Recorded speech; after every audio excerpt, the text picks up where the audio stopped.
She was the woman you called for garden club meetings, charity luncheons, and school board fundraisers. Vanessa Hartley, 52, was charm personified in Charleston. With her soft waves of honey blonde hair, spotless reputation, and the kind of smile that made strangers open up about their lives, she was everything a Southern lady was supposed to be. People said she was too good for her ex-husband, and maybe they were right. When she divorced 6 years ago and moved into that sunlit two-bedroom on Wellesley Drive, neighbors dropped by with casseroles and advice. But Vanessa, she never seemed to need either. She walked her dog every morning at 6:30 a.m. sharp, always with a hot coffee in hand, always with a kind word. When she met Michael Foster, 59, a self-made construction company owner and widower, most of Charleston breathed a collective sigh of relief. Finally, they whispered at church and over pie at Magnolia's, someone good enough for her. Michael had grit under his fingernails and warmth behind his eyes. He'd lost his wife to cancer 4 years earlier and never thought he'd love again. But Vanessa changed that. She had a way of making life feel less like a burden and more like something to lean into. They were the town's favorite couple. Michael built things. Vanessa made them beautiful. She even redecorated his house, the same house he'd once shared with his late wife, turning it from gray and cold into somewhere that felt alive again. But there's something funny about appearances. They're too good at lying. Because on December 30th, just after sundown, a single gunshot shattered the calm of Wellesley Drive. The neighbors didn't hear it at first. Charleston homes are big and walls thick, but someone saw the flashing lights 20 minutes later. And then the ambulances. And the police. Inside the house, they found Michael lying face down in his living room, blood soaking into the handmade rug Vanessa had chosen just 3 months earlier. He was still breathing. Barely. Vanessa was the one who called 911.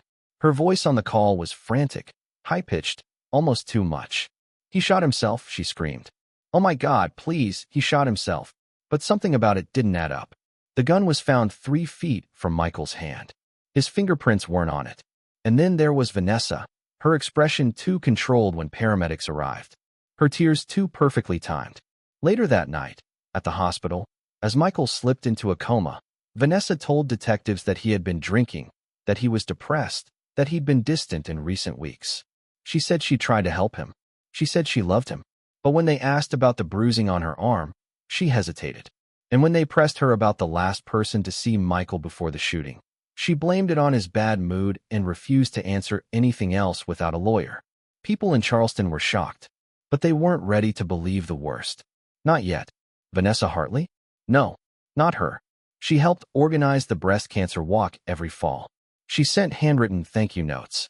She brought flowers to the receptionist at her dentist's office, for heaven's sake. And Michael?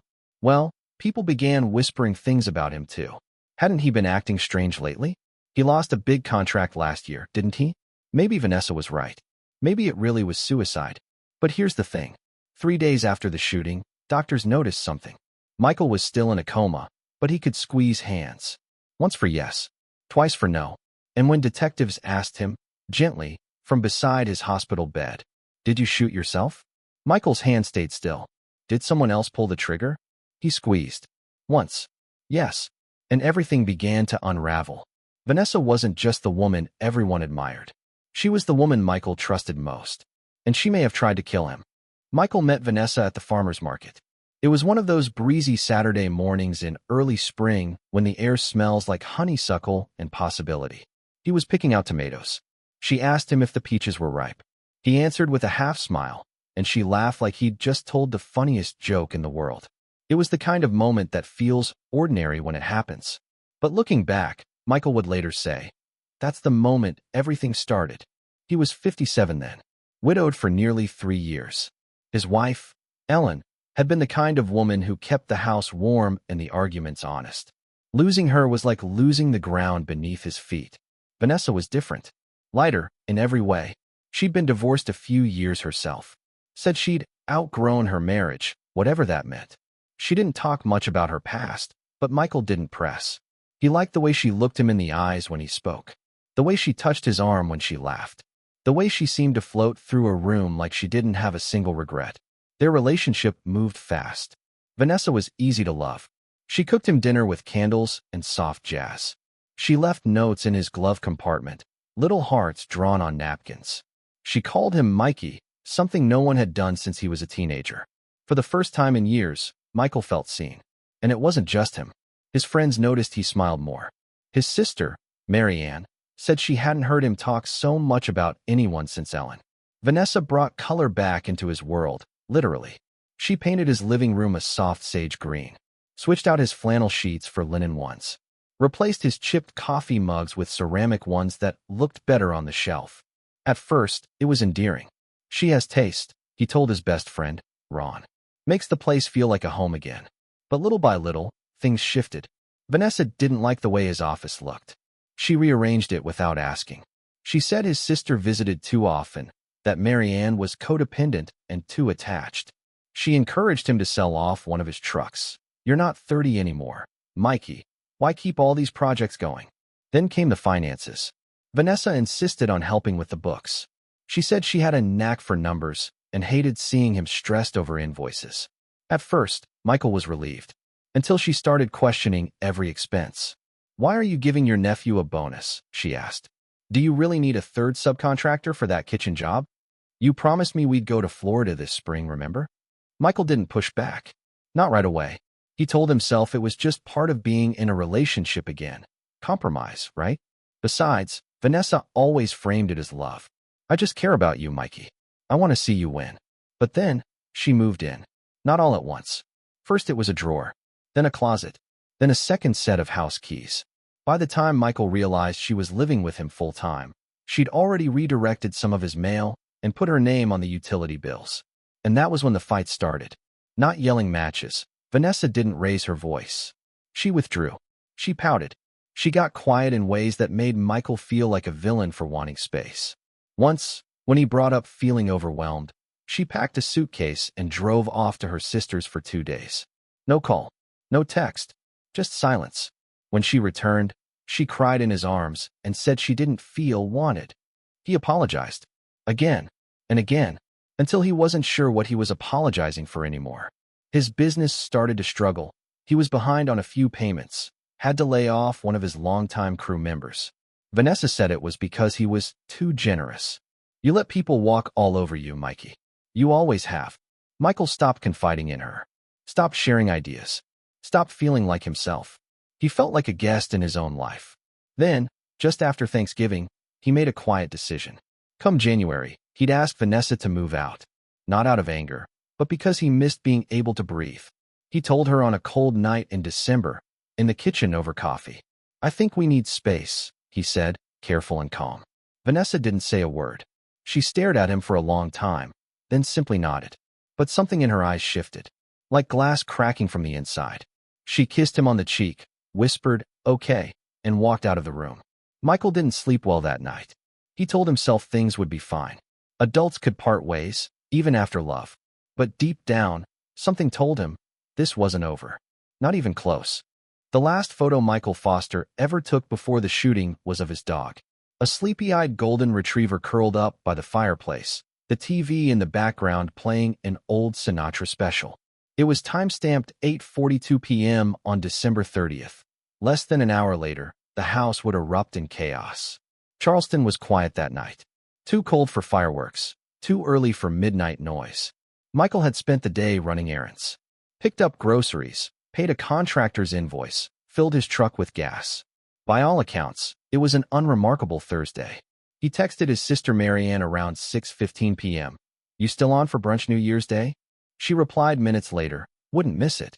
Bring Vanessa. He didn't answer. At 9:13 p.m., a call was placed to 911. The woman's voice was shaking. Breathless. My boyfriend.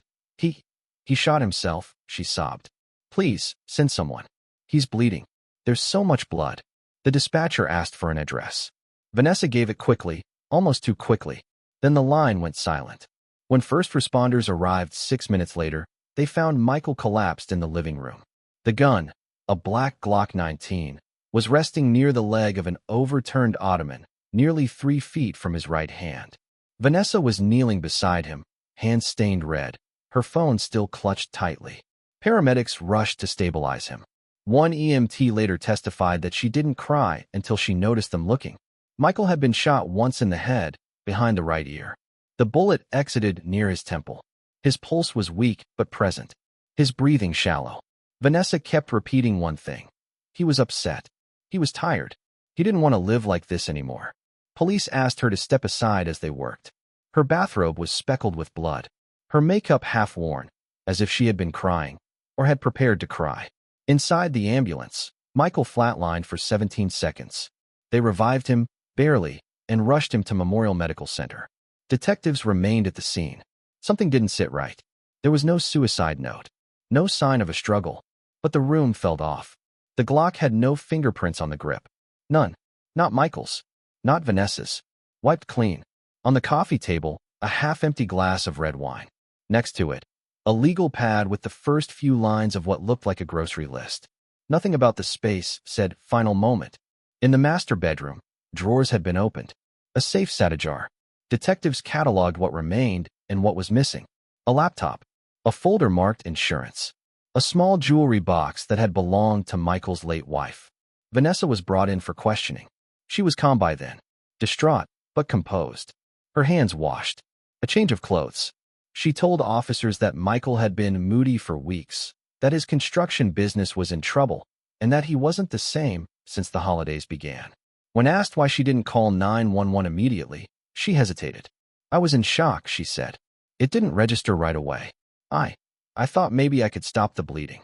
One officer noticed faint bruising around her wrist. When questioned, she shrugged. "He grabbed me," when he reached for the gun. But medical reports would later contradict that. Vanessa's wrist showed signs of restraint. Fingertip pressure consistent with someone holding, not someone being grabbed in a scuffle. And Michael? No gunpowder on his hands. None under the fingernails. No blowback on his shirt sleeve.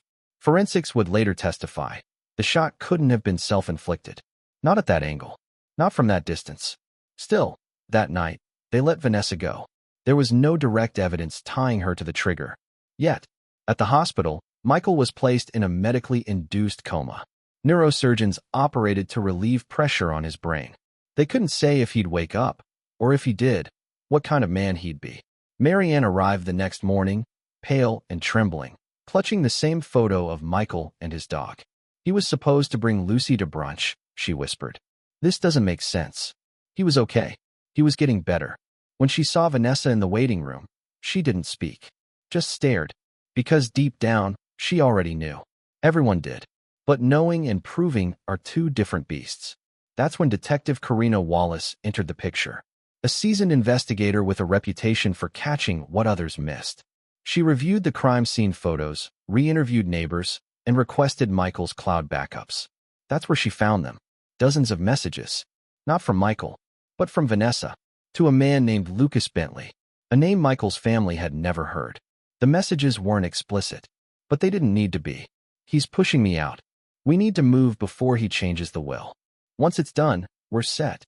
No way he wakes up." Detective Wallace stared at the screen, heart thudding. Michael Foster hadn't just been the victim of a tragic accident. He had been targeted, and whoever pulled the trigger had every intention of making sure he never lived to tell. Only they didn't plan for one thing. He did. And now, the story was about to change. The ICU room was dim and humming, sterile yet intimate, like time had decided to move slower inside those walls. Machines blinked in quiet rhythm, tracking every heartbeat, every breath Michael Foster clung to. It had been 5 days since the shooting. 5 days since the man everyone thought wouldn't make it prove them wrong just by surviving. Doctors kept him under, fighting swelling in the brain, adjusting doses, monitoring pressure. But on the 6th day, something changed. A twitch, then a flicker. His eyelids fluttered for just a moment, then closed again. By day 8, his right hand moved. Not much. A tremble, really, but enough. Marianne was the first to notice. She hadn't left the hospital once. Not even when her husband pleaded with her to go home and rest. "He's still in there," she whispered to a nurse. "I know it." The medical team conducted a series of responsiveness tests. Then they called Detective Karina Wallace. She arrived early the next morning, coffee in one hand, notepad in the other. Not in a rush, but with the steady presence of someone who knew time was both ally and enemy. A hospital liaison met her in the hallway.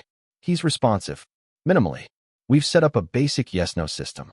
1 squeeze for yes, 2 for no. That's it. That's what you get. Wallace nodded. Inside the room, Michael looked fragile, pale, his head wrapped in gauze, his eyes dull and unfocused. But when she approached his bedside, one hand gently resting over his, she could feel it. The fight. She leaned in, introduced herself softly, explained what was happening. I know this is hard, she said, her voice level. But you're the only one who can tell us the truth. Marianne stood on the other side, hands clenched in front of her chest. She didn't breathe. Michael, Wallace said, do you understand what I'm saying? A pause. Then, one faint squeeze. Yes. Wallace glanced at the nurse. The nurse nodded. Good, she continued. Michael, did you shoot yourself?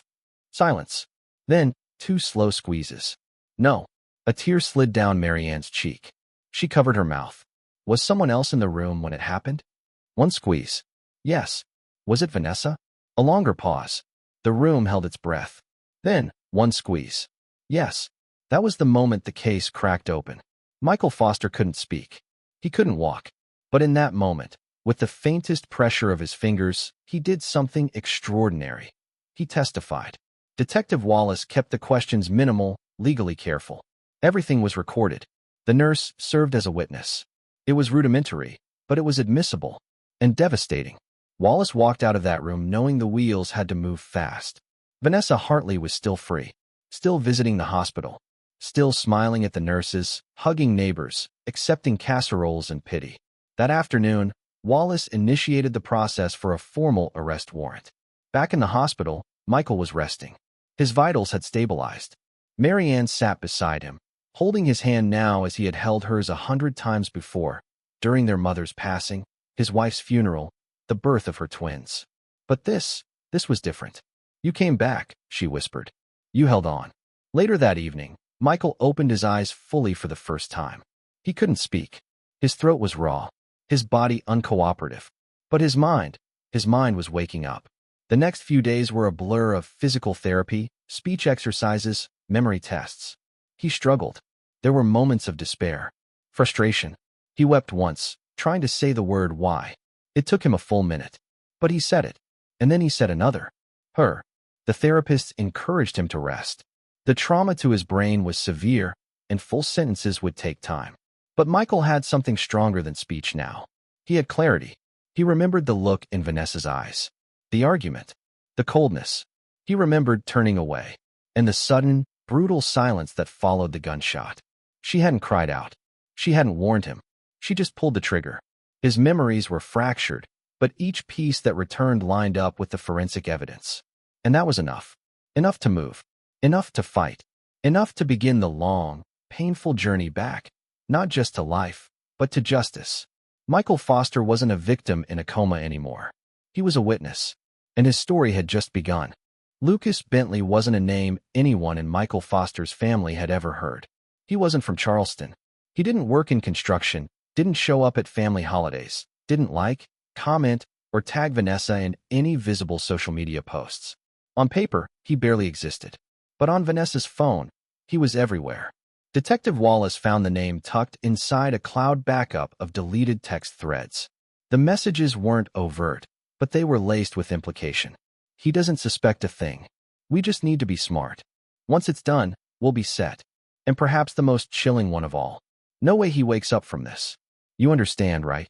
Lucas Bentley, 45, was a former HVAC technician from Augusta, Georgia. Divorced twice. A couple of petty charges, DUI, resisting arrest, a suspended license that never got reinstated.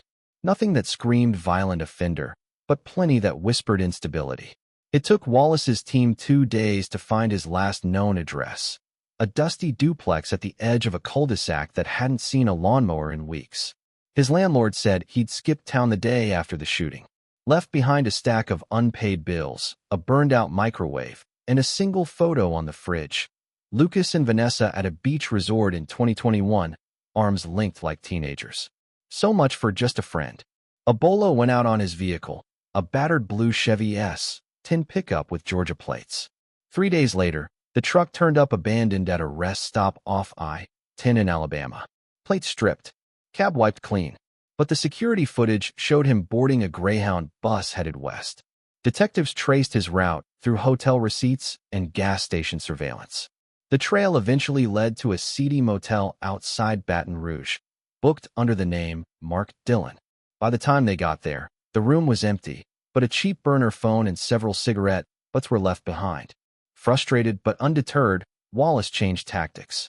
She leaked a fabricated story to the press. Vanessa was in talks for a plea deal that would lay full responsibility on Lucas. The bait worked. 2 days later, a call came into Vanessa's lawyer's office from a payphone outside a rural gas station in Mississippi. Tell her she better not ing sell me out. The call was traced. U.S. Marshals were dispatched. After a short chase through a wooded road, Lucas Bentley was taken into custody. He was cocky at first, told detectives he had nothing to do with that woman's mess. Smirked through the first 20 minutes of questioning. Tried to play it cool, but the evidence piled up fast. Text messages. The photo from the fridge. A recent $5,000 deposit into his account from a Shell LLC tied to Vanessa's name. When Wallace laid out the full scope, charges of conspiracy, aiding and abetting, obstruction, Lucas cracked. Not dramatically, not with tears, but with a shift in tone. She said he treated her like trash, he muttered. Said she was stuck, that she deserved better. She made it sound like it was survival. He admitted they'd been seeing each other off and on for 2 years. That Vanessa used Michael's money to pay for weekend getaways, car repairs, a new watch she told Michael was an anniversary gift from her brother. Lucas insisted he never knew it would go that far. She talked big, he said, but I didn't think she'd actually, do it. When pressed further, he claimed he wasn't there that night. Said he was already halfway to Louisiana when the shot was fired. I didn't pull any trigger, he said, voice low. I just didn't stop her. Detective Wallace stared at him for a long moment. Lucas, she said, voice flat. That makes you a co-conspirator, not a bystander. Still, partial cooperation had value. With his testimony, they could paint a broader picture. Vanessa's manipulation, her use of others, her calculated promises of money and love in exchange for loyalty. Lucas Bentley may not have fired the gun, but he helped load the chamber. And now, whether pawn or partner, his role in Vanessa's world was about to come crashing down with hers. It was just after 10 a.m. when Vanessa Hartley walked out of Memorial Medical Center, coffee in hand, lips glossed, scarf tucked neatly around her neck. She had just visited Michael's room.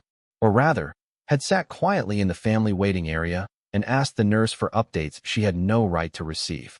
She smiled at the front desk attendant on her way out, waved at the same security guard she always flirted with, and unlocked her sleek black Lexus with the fluidity of someone who had never once feared consequence. But Detective Karina Wallace was waiting. The operation was silent, coordinated. 2 unmarked cruisers rolled in behind Vanessa's car as she pulled onto King Street. The moment she slowed for the 4-way stop near Michael's house, just 3 blocks from where he'd nearly died, blue lights flicked on. At first, Vanessa looked confused. She rolled down her window, tilted her head, and offered that same poised smile. Is something wrong, officer? But when Wallace stepped forward and calmly said the words, Miss Hartley, we have a warrant for your arrest on charges of attempted murder, aggravated assault, and conspiracy, the smile cracked. Vanessa blinked. Once, then again, and then, just as rehearsed as any high school play, she began to cry. This is a mistake, she whispered. I was trying to help him. You have no idea what he's been going through. As the handcuffs clicked shut around her wrists, Vanessa's tears turned to fury. This is a setup, she snapped, voice rising. You're making a mistake. I loved him. That man was suicidal. You don't know anything. She screamed all the way to the precinct. At the booking desk, her composure returned like a curtain being drawn. She fixed her hair in the reflection of a glass panel, insisted on speaking to her lawyer before answering any questions, demanded filtered water, claiming tap made her break out. She was processed like anyone else. Fingerprints, mugshot, standard-issued jumpsuit. The booking photo was jarring, not because she looked disheveled, but because she didn't. Vanessa Hartley still looked perfect, as if perfection might shield her from consequence. News of her arrest spread fast through Charleston. People who had once gushed about her Pilates classes and dinner parties now whispered in the grocery store aisles. Did you hear? Michael's girlfriend? She always seemed too polished to be real. The town's golden woman had fallen. Her attorney, Gregory Shields, arrived within hours. A high-priced, sharp-tongued defense strategist known for dragging cases into the mud and turning juries against their own empathy. He held a brief press conference on the courthouse steps. "My client is being railroaded," he said. "This is a tragic misunderstanding wrapped in media hysteria. Michael Foster has suffered a terrible injury, yes, but let us not confuse injury with clarity." He hinted at Michael's supposed mental instability, financial strain, implied that Vanessa had been the quiet supporter in a volatile relationship. Privately, Shields urged Vanessa to stay silent and calm. But behind bars, she began working the angles. She made friends quickly, choosing cellmates with family on the outside, left notes tucked inside library books, made vague suggestions about favors, payments, ways to make the noise go away. Jail officials flagged her within 48 hours as a manipulative risk. Detective Wallace wasn't surprised. She'd seen this pattern before, charisma weaponized like a scalpel. But she also knew something Vanessa didn't. Michael Foster was still alive, still fighting. And with every slow, painful breath, every stubborn syllable regained in therapy, he was getting closer to remembering, closer to telling the full truth. Vanessa Hartley might have been the woman with the perfect face. But the cracks were finally showing. And this time, no amount of charm could hold them together. The courthouse was packed, not with reporters, though a few lingered near the back, but with townspeople. People who had known Michael Foster since he laid the foundation for their homes. People who once took yoga with Vanessa, now shifting uncomfortably in their seats. It was the preliminary hearing, routine on paper, but nothing about it felt ordinary. Vanessa Hartley sat at the defense table, polished as ever in a beige blouse and navy skirt, lips tinted just enough to look alive, but not theatrical. Her expression unreadable. Gregory Shields, her attorney, whispered something into her ear. She nodded, then turned her eyes forward like a woman ready to endure judgment, not face it. Detective Karina Wallace was the first to take the stand, outlining the forensic evidence, the trajectory of the bullet, the absence of residue on Michael's hands, the deleted texts. Then came a medical examiner who confirmed the wound could not have been self-inflicted. But the room didn't hold its breath until Michael Foster entered. He moved slowly, with a cane in his right hand and his sister Marianne holding his left. His face was thinner, his skin pale. A small tremor in his jaw betrayed the nerves beneath his otherwise focused stare. He wore a charcoal suit, slightly loose now, with a plain white shirt buttoned to the collar but no tie. And when he was sworn in, the silence in the courtroom was absolute. Prosecutor Leah Monroe approached the podium. Her tone soft, her words measured. "Mr. Foster," she began, "can you tell us, in your own words, what you remember from the night of December 30th? Michael swallowed. His voice came out rough, broken at the edges, but it held. "We argued," he said slowly. "I told her. I wanted her to move out." He paused to steady himself. She said, "I'd regret it." The courtroom tensed. Monroe gave him a moment, then continued. "And what happened next?" Michael's eyes locked onto the defense table.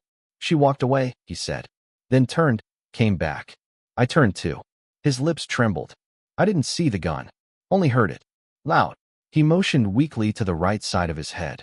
"Then nothing." Monroe nodded gently. "Do you remember seeing anyone else in the room?" "No," he said. "Just her." "And do you believe Vanessa Hartley shot you?" Michael leaned slightly forward, his voice firmer than before. "Yes." At the defense table, Vanessa didn't flinch, but her fingers twitched, just once, against her skirt hem. Shields stood. His cross-examination began like a slow unraveling. "Mr. Foster," he said, voice smooth. "You suffered a severe traumatic brain injury, correct?" "Yes." "You were in a medically induced coma for how long?" "4 weeks." Shields nodded sympathetically. "And memory loss, confusion, hallucinations. These are all common, aren't they?" "Sometimes," Michael said. "So it's possible," Shields continued, "that some of what you remember may not be entirely accurate." Michael's voice dropped to a whisper. "I know what I remember." Shields pushed harder. "Isn't it also true that you were under financial stress before the incident? That you had lost 2 major contracts? That your business was?" "No." Michael cut in, his voice louder now. "I was doing fine. The judge glanced over. Monroe raised an eyebrow, but said nothing. Shields tried again. Did you ever tell anyone you felt overwhelmed? Depressed? That you missed your late wife? Michael stared at him, a long, quiet burn in his gaze. I missed her every day, but I never wanted to die. That sentence landed heavy in the room. Like stone. Shields backed off. Sat down. Michael remained on the stand for just 5 more minutes, enough to confirm his statements, answer a few clarifying questions, and be dismissed. When he stepped down, he did so slowly, pausing just once to steady his breath. As he passed Vanessa, he didn't look at her, but she looked at him, long, hard, and something in her face, something sharp, venomous, broke through the smooth facade. Hate. The hearing closed with Judge Barrett ruling there was sufficient evidence to proceed to trial. Vanessa's bond was revoked. She was remanded to custody immediately. Outside, the sky hung low and gray. Inside, Michael sat alone in a side room, eyes closed, hands trembling. But when Wallace entered and asked him softly, "Are you okay?" he opened his eyes and said, through cracked lips, "I'm still here." Lucas Bentley sat in the interrogation room with the kind of posture only a man out of options has. Elbows on the table, head in his hands, foot tapping just a little too fast. It had been 3 days since his arrest in Mississippi. 3 days since he tried to vanish off the grid, only to be outplayed by a carefully leaked story. He'd fallen for it. Hook, line, and panic. The lie that Vanessa was turning on him had worked. Detective Wallace entered the room with a folder thick enough to crush a man's ego and placed it quietly on the table. Lucas didn't even look up. "You want a cigarette?" she asked. He shook his head. "I want to know what she said about me." Wallace didn't smile. "She said you planned everything," she said flatly. "Said you manipulated her. Said you used her to get to Michael's money. She's painting you as the monster." Lucas snorted. Bitter. Hollow. "Of course she is." He rubbed his face, exhaled slowly. For the first time, he looked like what he actually was, tired, cornered, and not half as tough as he pretended to be. "You want to talk?" Wallace asked. "Now's the time." Lucas hesitated, then nodded once. The recording started. He began with how they met. An HVAC job at a beach house where Vanessa had been vacationing. "She was magnetic from day one," he said. "Flirty, curious, addictive. She had a way of making you feel like you were rescuing her," he said, "even when she was the one pulling the strings." Their relationship blurred lines quickly. Romantic, transactional, manipulative. It shifted depending on what Vanessa needed. She said Michael was rich, controlling, cold. Said he wouldn't marry her, but she was owed something. Lucas leaned back in the chair, eyes dull. She talked about leaving him. Then she talked about taking him out. At first, he thought it was just fantasy. She joked about how accidents happen all the time. How maybe he could take a fall on the job. Maybe a gas leak. Slippery stairs. Stuff like that. But by the fall, the tone changed. She started asking about his life insurance. If it paid out in the event of a violent death. Wallace nodded, noting the pattern. Classic escalation. Lucas admitted he didn't want to be involved in anything real. "I just figured if I stayed close, I'd get a piece. I didn't think she'd go through with it." But he also didn't stop her. "She told me she was going to end it before the new year. Said she had access to the gun, knew where he kept it, and that he wouldn't see it coming." Lucas paused, chewing the inside of his cheek. "I left the night it happened. Told her I wanted no part in it. She didn't respond." "And the money?" Wallace asked. "She wired me $5,000 2 days later. Said it was a gift for being loyal. That's when I knew. It was done." He wiped his face, then looked straight at Wallace. "I didn't pull the trigger," he said. "But I let it happen. I didn't warn him. I didn't call anyone. I just got in my truck and disappeared." Wallace stared at him for a long moment. "You want leniency, Lucas?" she said quietly. "Then you'd better be ready to testify." He nodded. "I will." Back at the precinct, Wallace prepared her report. Lucas's testimony wasn't perfect. He was complicit, unreliable in places, and his motivations were anything but noble. But it was damning, especially when paired with financial records showing deposits from one of Vanessa's shell accounts to his. Especially when his timeline aligned with the deleted text messages they had recovered. Vanessa's house of cards was tilting, and now the man she once manipulated like a marionette had picked up scissors. He wasn't loyal anymore. He was leverage. And the trial hadn't even started yet. They called it the trial of the century, at least for Charleston. It wasn't just the crime. It was the people, the betrayal. The woman everyone had once adored now standing trial for attempted murder, conspiracy, and fraud. Courtroom seats filled up before 8 a.m. on the first day. People skipped work, brought folding chairs, whispered outside with thermoses of coffee clutched between tense fingers. Inside, security was tight. Reporters sat shoulder to shoulder behind the press rail. Michael Foster arrived through a side entrance, escorted by deputies. He walked with a cane now, his movements slow but steady. His face was gaunt, but his eyes were alert, focused. Vanessa Hartley entered 20 minutes later, flanked by her defense team. She wore gray. No jewelry. No lipstick. Her hair was pinned in a soft bun that made her look smaller than people remembered. She didn't smile, but she didn't look scared, either. Only empty. Opening statements were starkly different. Prosecutor Leah Monroe wasted no time. This case, she began, is not about confusion. It is not about misunderstanding. It is about control, greed, and the cold calculation of a woman who believed she could get away with murder. She walked the jury through the forensic evidence, the text messages, the financial motive. She cleaned out his accounts. She lied to his friends. She planned this down to the hour, and then left him to die on his own living room floor. The courtroom was silent. Then Gregory Shields rose, straightening his expensive tie. "My client," he said with practiced softness, "was a woman in over her head. In love with a man who was grieving, volatile, and unpredictable. She made mistakes, yes, but she is not a killer." He paused for effect. Ask yourselves, how clear is memory after a brain injury? How far can we trust the word of a man who spent weeks in a coma and months in therapy? And just like that, the battle was set. The prosecution opened with the evidence. A blood spatter expert explained how the droplets on the couch proved Michael was sitting when the gun went off. The gun had no prints, wiped clean. Michael's hands had no residue. The bullet's angle matched a trajectory from above and behind, not self-inflicted. Then came the text messages. Lines of quiet malice displayed on a courtroom screen. "No way he wakes up. Once it's done, we're set. Don't lose your nerve now." Vanessa never looked up. Connor Blake, Lucas Bentley's real name, was next. He testified for over 2 hours. He spoke of promises Vanessa made, money she transferred, nights she called him crying and angry. She said he was cruel, Connor said. Said she felt trapped. But she also said she couldn't wait to live a life with his money.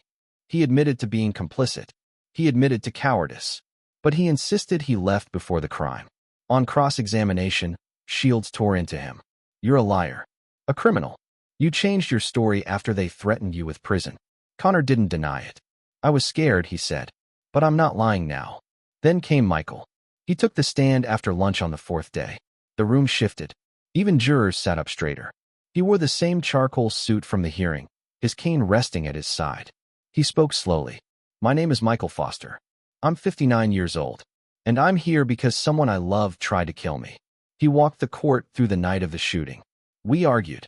I told her I wanted her out. She got quiet, left the room, then came back. He hesitated, then looked directly at Vanessa. I turned my back. I didn't even see the gun. The courtroom held its breath. "I trusted her," he said. "That was my mistake." The cross-examination was brutal. Shields tried everything. Memory inconsistencies. Medical confusion. Could someone have entered the house without your knowledge? No. Are you certain this isn't just a confused memory? "I remember what happened," Michael said. "And I'm still here to say it." His voice cracked, but he never looked away. Then, finally, it was Vanessa's turn. Shields put her on the stand in a last-ditch effort to win sympathy. She looked smaller up there. Fragile. She cried, once. "I didn't shoot him," she said. "I loved him." She spoke of his supposed mood swings. His anger. His silence. "He scared me sometimes. I didn't know what to do." But when Monroe cross-examined her, it all unraveled. "Is this your voice?" Monroe asked, playing the audio of Vanessa discussing a staged attack from jail. Vanessa's mouth parted. She didn't answer. "You arranged a second attempt, even after you failed the first time." The jury watched her crumble. It was over. The closing statements were clear. Monroe reminded the jury, "Love doesn't look like this. Love doesn't leave you bleeding on the floor." Shields pleaded for doubt, but there was none. The verdict came 2 days later. Guilty. On all counts. Vanessa didn't cry. She didn't look at Michael. She just stared straight ahead, as if this wasn't happening. But it was. And the town of Charleston would never forget it. 2 weeks after the guilty verdict, the courtroom filled once more. No press frenzy this time. No crowd spilling out onto the steps. Just silence. A different kind of weight. The kind that settles in once the screaming stops, but the pain remains. It was sentencing day. Michael Foster sat in the second row, no longer needing an escort to walk. His cane rested across his knees. His sister sat beside him, hands folded tight. Vanessa Hartley was brought in wearing the same gray uniform she'd worn since the day of the verdict. Her hair tied back, her face pale. No makeup, no gloss, no mask. Judge Barrett entered the room, expression unreadable. He asked if the victim wished to speak. Michael stood. He walked slowly to the podium, took a breath, then another. "I was supposed to be dead," he said. "She made sure of that. She shot me in the head and left me there. But I'm not dead." His voice shook, but he continued. "She took more than blood. She took my safety, my sleep, my trust. I have to learn how to be a person again. Every day, I fight to speak clearly, to walk without shaking, to stop hearing the sound of a gun going off behind me." He paused. "But the worst thing she did was make me think I deserved it." The courtroom was still. No one moved. "But I'm here. I survived. And I want the court to know Vanessa Hartley didn't break me. She just showed me who she really was."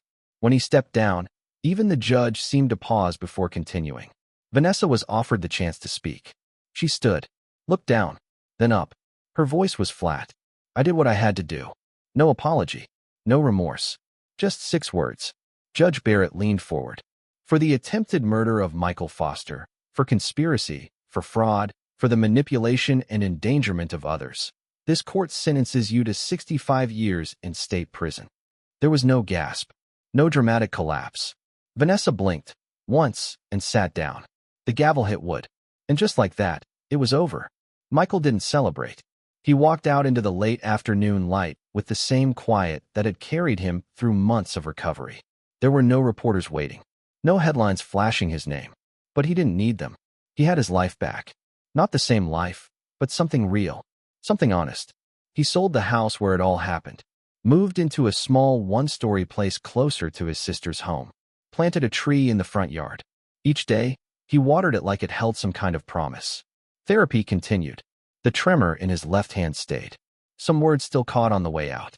But his mind was his again.